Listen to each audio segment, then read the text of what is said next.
It's September. I'm still trying to figure out which month it is. Yes, September, we're talking about love and stewardship of the planet. And this month, we're actually moving into our annual pledge program. Not yet, but it's coming. And we're going to be talking a lot more about light and letting light grow and shine.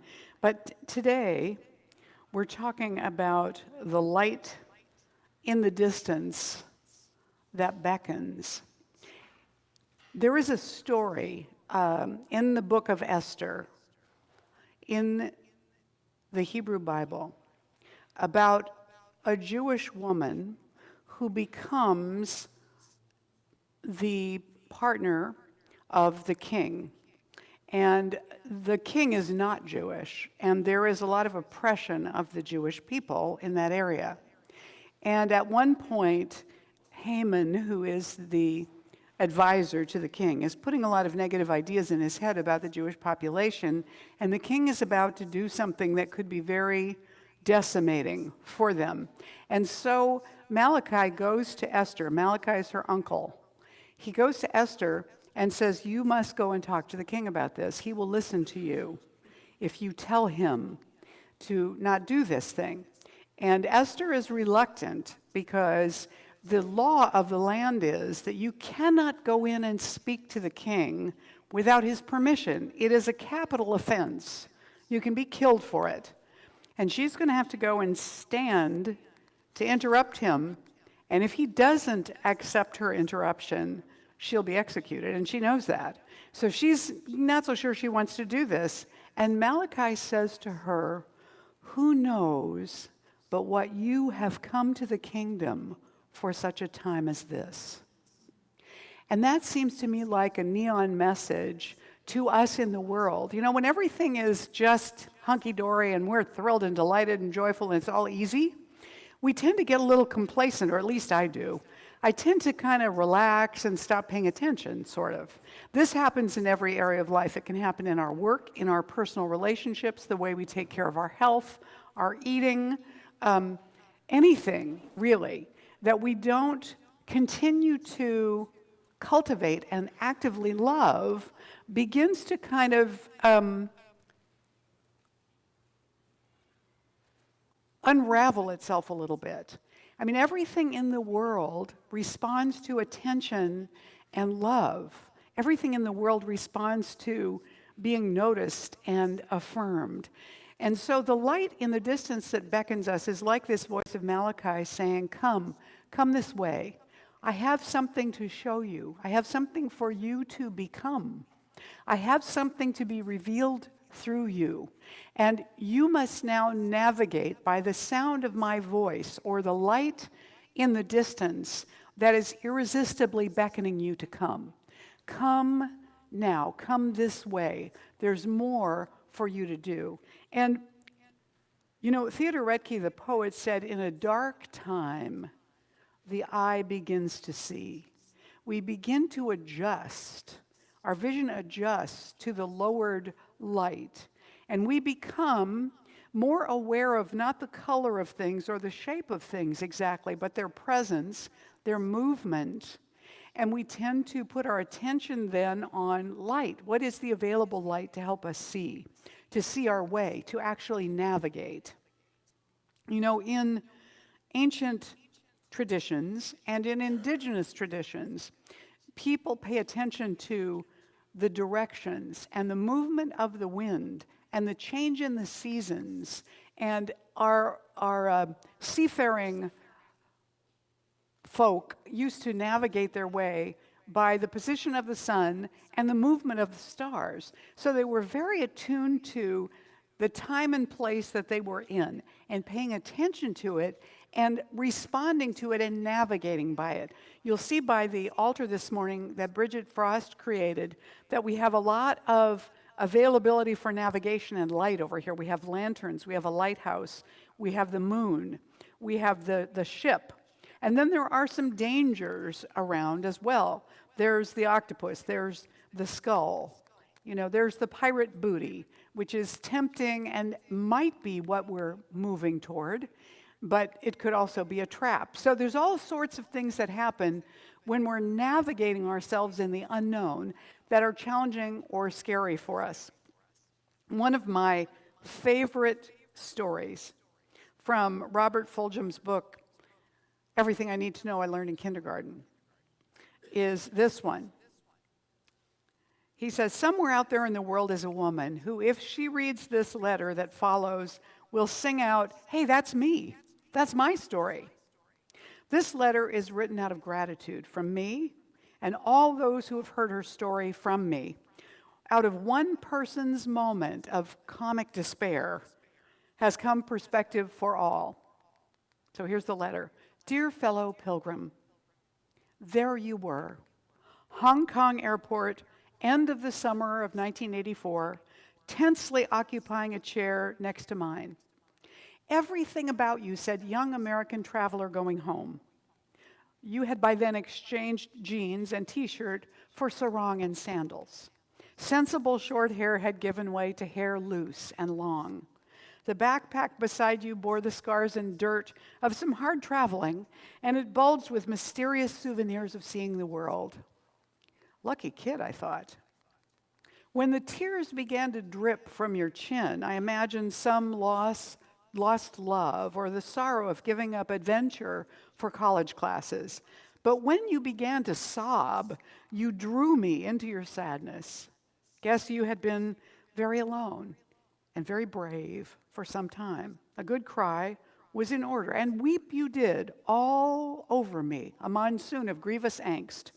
My handkerchief and your handkerchief and most of a box of tissues and both your sleeves were needed to dry up the flood before you finally got it out.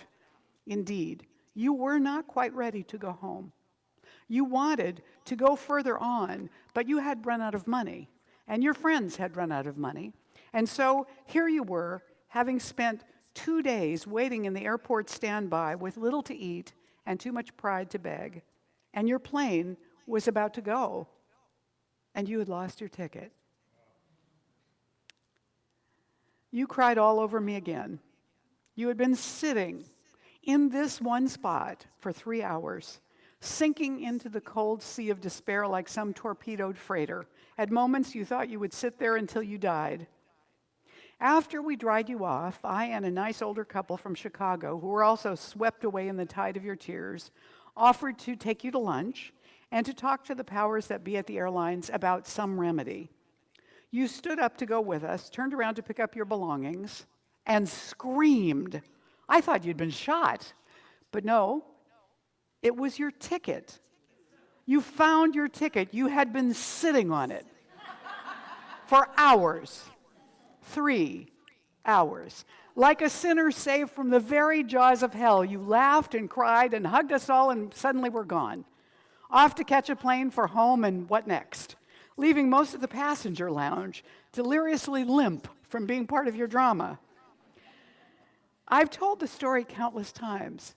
She was sitting on her own ticket. I conclude, and the listeners always laugh in painful self-recognition. Often when I've been sitting on my own ticket in some way, sitting on whatever it is I have that will get me up and on to what comes next, I think of you and grin at both of us and get moving. So thanks. You have become, in a special way, my travel agent. May you find all your tickets and arrive wherever it is you want to go, now and always. Sitting on her ticket. Yeah. I think that the challenge is that when we are called, when this light at the end of the way beckons to us, we have 2 choices. We can get up and risk that as we move toward it, it turns out to be a train coming in this direction, or we can step forward and trust that we are going to be guided by what comes next. And sometimes in the standing up, that's when we find the ticket. That's when the moment comes that reveals what we need to know, or when a strength begins to come forward that we didn't realize that we had. And so the question is, what is that inner invitation? That thing that kind of bugs us, but won't go away. It's a tickle or a poking or a something that tries to get our attention. And it could be that there is growth calling to us because there is some inner quality in us that wants to be expressed, but we don't know we have it yet. Or it wants to be expanded and grown, but we don't realize we have that capacity. It might be that there is some quest or some task that we are uniquely suited to, but that seems too big for us to know how to handle. It could be that the light is a coming revelation of something for us, some insight or information or help that we need. We may not know we need it, or we may not be ready to accept it, but it is there, what wants to be revealed, and it becomes something that entices us, saying, come this way. Now, I usually tell my Science of Mind students that when the universe wants to get our attention, it always begins quietly and gently. So the voice is very faint. It's that still silent voice they talk about. The tap on the shoulder is gentle. If we don't pay attention, then the voice becomes a little louder, and the tapping becomes more firm. And if we still don't listen, we may find there is shouting from the universe and shaking from the universe. And if we still don't listen, that's when the bricks fall out of the sky. But that was never the plan. It only happened because what was in us so wanted to be awakened and brought forward. And we were so, too attached to things as they were, to be willing to let go, perhaps.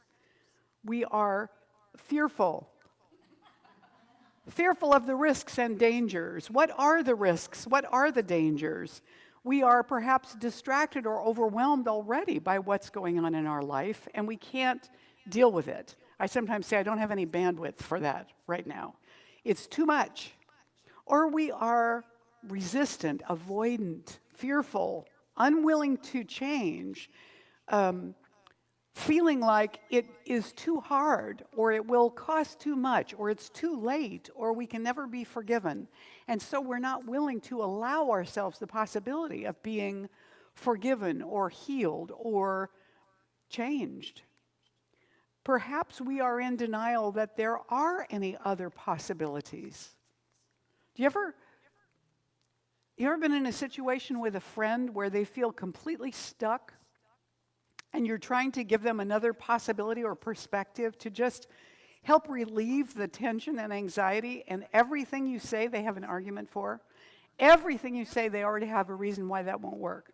Everything you say they have a reason why that didn't work before, or why they're too old, or not educated enough, or too young, or too smart, or too overqualified, or too, fill in the blank. We all have our favorites. But those very things, we're risking something else by not being willing to face those fears. And I think about Moses.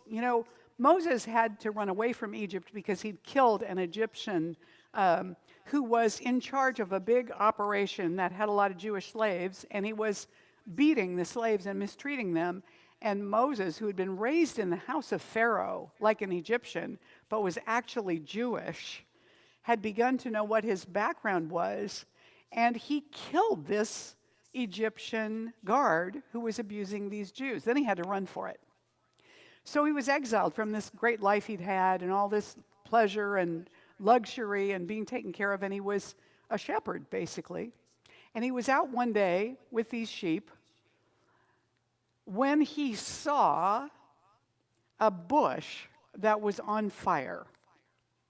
But it wasn't being consumed by the fire, it was just burning.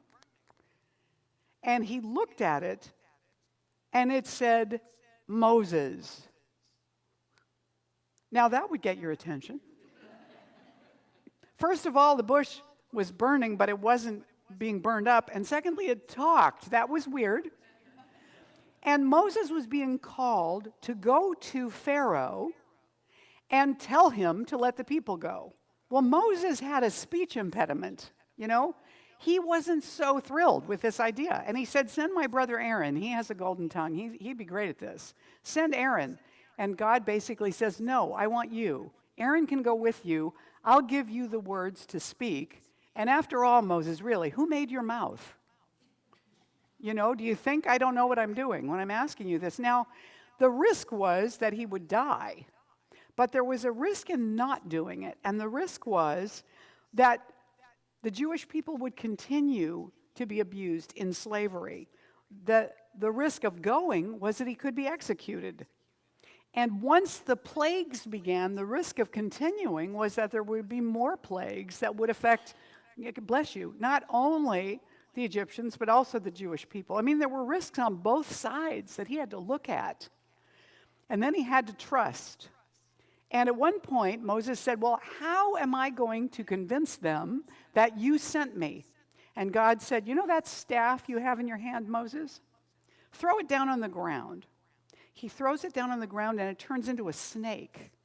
And Moses is like, whoa, that's heavy. And God says, pick it up. Are you kidding? Pick it up. He picks it up. It turns back into a staff. Okay, you go do that. They're going to believe you got something going on. So Moses decides he will go and do this thing.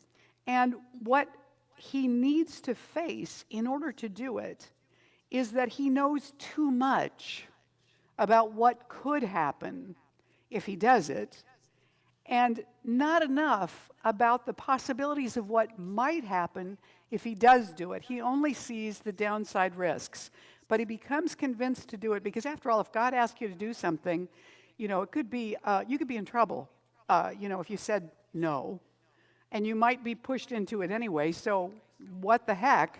So he does it. Our founder, Ernest Holmes, says this interesting thing. Fear and faith are identical. They are identical in the energy used. The energy used in the one is the same energy that's used in the other. But there is one final energy in the universe, and this final energy is the energy of thought. Fear is a positive acceptance that you shall experience that which you dislike. Faith is a positive acceptance that you shall experience that which you do like.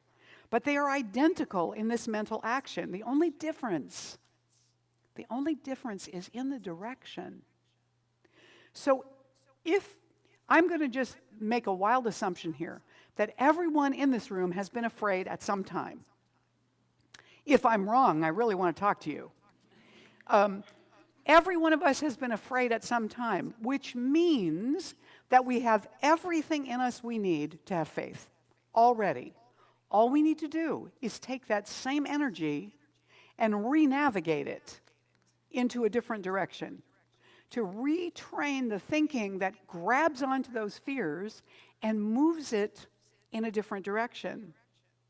A professor of psychiatry at Wayne State in Detroit, Emmanuel Tenney, says, as your faith is strengthened, you will find there is no longer the need to have a sense of control, that things will flow as they will, and that you will flow with them to your great delight and benefit. And sometimes letting go looks like it's going to be very bumpy, and it can be for a while, but it also can take you out into the flow where you don't have to struggle so hard to go where it is you need to go anyway. E.E. Cummings said in his poem, "We do not believe in ourselves until someone reveals that deep inside us something is valuable, worth listening to, worthy of trust, sacred to our touch. Once we believe in ourselves, we can risk curiosity, wonder, spontaneous delight, or any experience that reveals the human spirit. Any experience that reveals the human spirit." And so what we want to open ourselves to as we shift the navigating direction is, what are the potential gains of taking a risk worth taking, of following the call, the beckoning of that light, of navigating ourselves in a different direction? Well, you know, one of my favorite movies is The Wizard of Oz. And my feeling in looking at it is that it's such a metaphysical metaphor in so many ways. And some Sunday I'll talk about all that stuff. But today what I want to say is Dorothy needed the tornado. She needed that tornado, and she needed to experience Oz in order to recognize home. In order to get back home, which is what she kept saying she wanted to do, she had to come to a new appreciation of what home was. Not that it was perfect, because it certainly had its downside, but it was home. And what I mean by home isn't the place and the people that it was for Dorothy, but that place inside us that is the wholeness that we are, the deeper truth that has not been damaged or diminished or changed or reduced, no matter what others have said or done about us or to us, or what we have said or done or believed about or to ourselves. That home, that light, it never goes out, it's never diminished, but we can lose sight of it. We can be so focused on the fog and the darkness around us or within us that we miss the light that is the most important, brightest, biggest thing that's happening in there. We can miss it. So what we need sometimes is a tornado that moves us and turns us and, spins us around into a different direction and lands us somewhere so we see the difference and we begin to have an appreciation of who we are really in the midst of it and beyond it all, who we are really, and to come home to ourselves. So what our potential gains are the success, the growth, the fulfillment, possibly transformation, awakening, healing. And we don't have to do huge things for that stuff to happen. We just have to be willing to keep walking in the direction that beckons to us. When I was a kid, and even now, and I see this quality in my son and my grandson, we want to get it right the first time. We don't want to be witnessed doing it wrong. We don't want to be witnessed in the process of learning or growing. But that's ridiculous because you can't do anything that way. And so I see my son encouraging his son, even in the face of things that scare him, to take another step, to try a little more, to feel a little safer with his own fear, with his own discomfort, to not let it stop him. And that's what we all face to some degree. For some of us, it's easier to leap into the unknown, and for others of us, the universe needs to spin us around and back us in like it does with me sometimes. It's kind of like, in the process of doing this, we begin to not only stoke our own light, not that it really needs to get any brighter, just that we need to be able to see it better. So we stoke our own light in a way that also can light other people up. It's something in the recognition of the one recognizing the one, that causes the light to flare in us in a way that we see it more. And often it's other people whose interaction with us allows us to feel reignited. And we do that for others as well. Who knows what we have come to the kingdom for such a time as this. And in Celtic mythology, the boundaries of this mortal world are marked by what's called the ninth wave. Now, the ninth wave was a common seafarer's expression, meaning a single wave larger than all the others. So the boundaries of this mortal world of the senses is the ninth wave, and beyond the ninth wave is the other world, where magic happens, where the fairy dwell, where the soul journeys. Avalon is beyond the ninth wave. And so one of these Celtic writers said, the ninth wave of energy is enlightenment. Its color is white light, the sum of all the colors of light. If you take color crayons and you mix all the colors up, what you get is black. But light works exactly the opposite. White light is the combination of all the colors. So when I was in theater, I discovered that red, blue, and yellow might be primary colors as far as the world of color is concerned, but in light, the primary colors are red, green, and yellow. And so when red and green cross, the light that comes out is yellow. So when you get, among those, you get all the colors that you need. And the light, therefore, the white light of enlightenment, is the light that leads us home, the light that leads us in, the light that beckons. It's that brilliant, bright light. I don't know if you've ever seen that light, but there is light in everything. And sometimes, if your eyes are relaxed, you might see the edge of light around somebody else or around something. That is not an optical illusion. It is a perception of an energetic field, that light that reveals what really is there, the energy that is there. That is who we are. And sometimes the way that that ninth wave, or the way that that light is revealed, is through a huge challenge, through facing a huge challenge.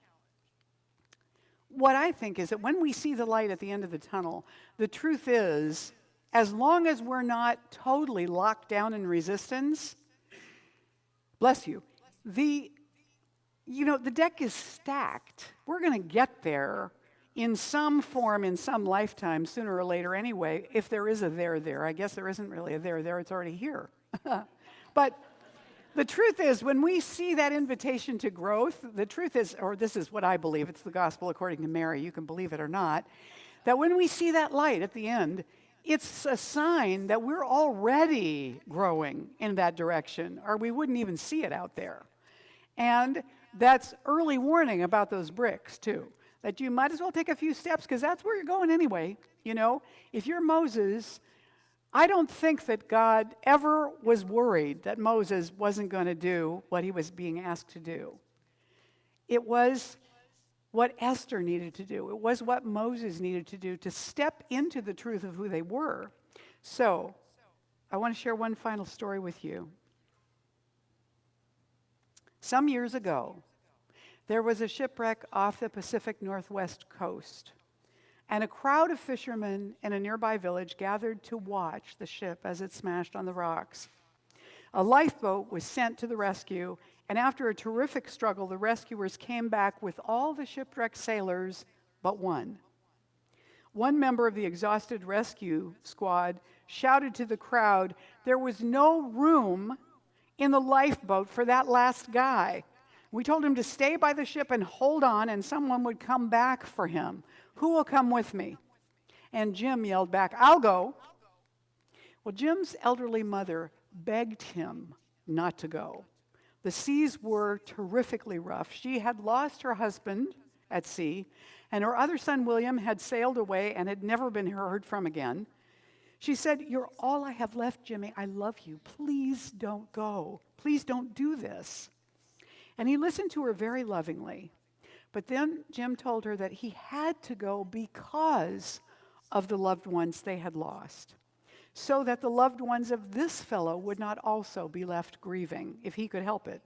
And so everyone else stayed on the shore and watched as this little lifeboat was being tossed by the high waves, as these two men fought their way back to the shipwreck. And finally, the watchers saw this little boat arrive and start back to the shore after several minutes, still being tossed roughly in these angry seas. And as the boat came close enough for them to be heard, they yelled to Jim, "Did you get him?" And Jim shouted back, "Yes, tell Mother it's William." Sometimes we need a tornado.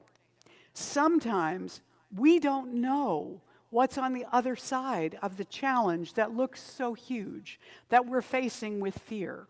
Sometimes we don't recognize that the light that beckons is us. It's our own higher being beckoning us forward. And so the light that beckons is also the light that leads us home. That light is you. That light is God. That light is me. Let's trust it. Namaste.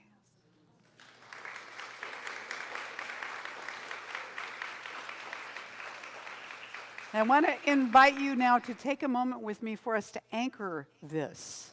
So as we close our eyes, I'm going to invite you once again to put your hands, both hands, over your heart. And imagine that within you there is a brilliant light burning right there, right there. And this brilliant light is brighter in this moment as you put your attention on it. But it has always been there. Within it there is wisdom, because right there is God. Within it there are possibilities, because that is what you are made of. Within it right there, we are whole, complete, and perfect, just as we are, and just as we are not. And so we do consciously and intentionally invite the divine to shine through this light so brightly that it is irresistible and no bricks are ever necessary. We empower and encourage each other to take a step forward on the path today toward this light, having faith in the possibilities yet to be revealed. With gratitude, we let this go and we let it be. And so it is.